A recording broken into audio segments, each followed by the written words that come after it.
hvala lepa za povabilo in seveda čast mi je, da ste me imenovali za ambasadorko tega dogodka. Istočasno pa seveda tudi zahvala Mirovnemu inštitutu za velika prizadevanja organizacije vseh dogodkov, ki bodo te dni ozaveščali našo deželo o pomembnosti enakih možnosti za vse državljane.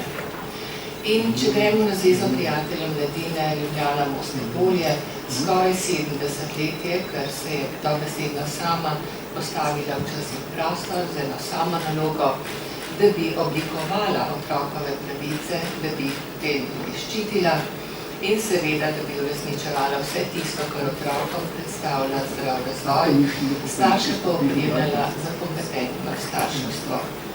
Njeno delovanje naših predhodnikov je v tej družbi dalo dobesedno temelje socialne države. Dali so pobudo za prve centre za socialno delo, oblikovali so prve šolske in otroške ambulante, oblikovali so programe za šolo v naravi, skratka, njihova prizadevanja so bila izjemna. In tudi osnovali pravzaprav deklaracijo o otrokovih pravicah, ki je zdaj že skoraj 30 let, pa se, če se je prej spoštovala, zdaj tudi dnevno krši. Ampak, če smo hoteli pomagati otrokom, smo seveda vstopali tudi v družine.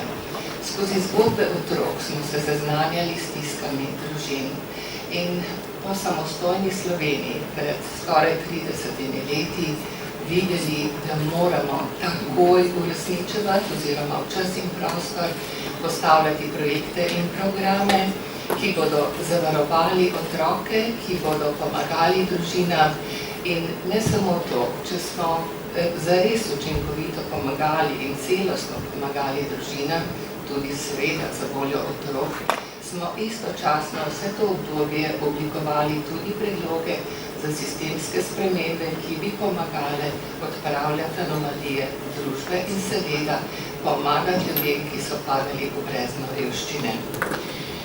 Kljub vsem našim prizadevanjem se je revščina večala. Od osamosvojitve z gospodarsko krizo se je pa še dodatno poglobila. Kot družba in kot država nismo znali ponuditi roke mnogim državljanom, še več, mnoge smo tragično izgubili. Zagotovo pa smo številnim otrokom v tem času razblinili sanje o njihovi prihodnosti. Nemogoče je razmišljati o dejstvu, da so bili številni otroci prikrajšani za topli obrok, za malico v šoli, za druženje z vrstniki, za vse tisto, kar jim pomaga k zdravemu razvoju in seveda tudi za odgovorno starševstvo. Vsi vemo, da starši, ki so v stiski, ne zmorejo suporta otrokom, ne zmorejo jim ponuditi varnosti, ne zmorejo vsega tistega, kar otroci v svojem razvoju potrebujejo.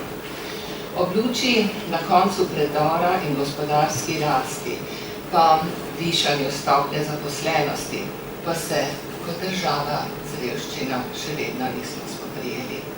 Širi se med zaposlene, širi se med prekarne delavce, ki niso nič drugega kot samozaposleni ali zaposleni v izjemno negotovih oblikah dela. Tako pa istočasno že 8 let pozabljamo na otroke. Ta trenutek jih je statistično 46.000, ki živijo pod pragom revščine.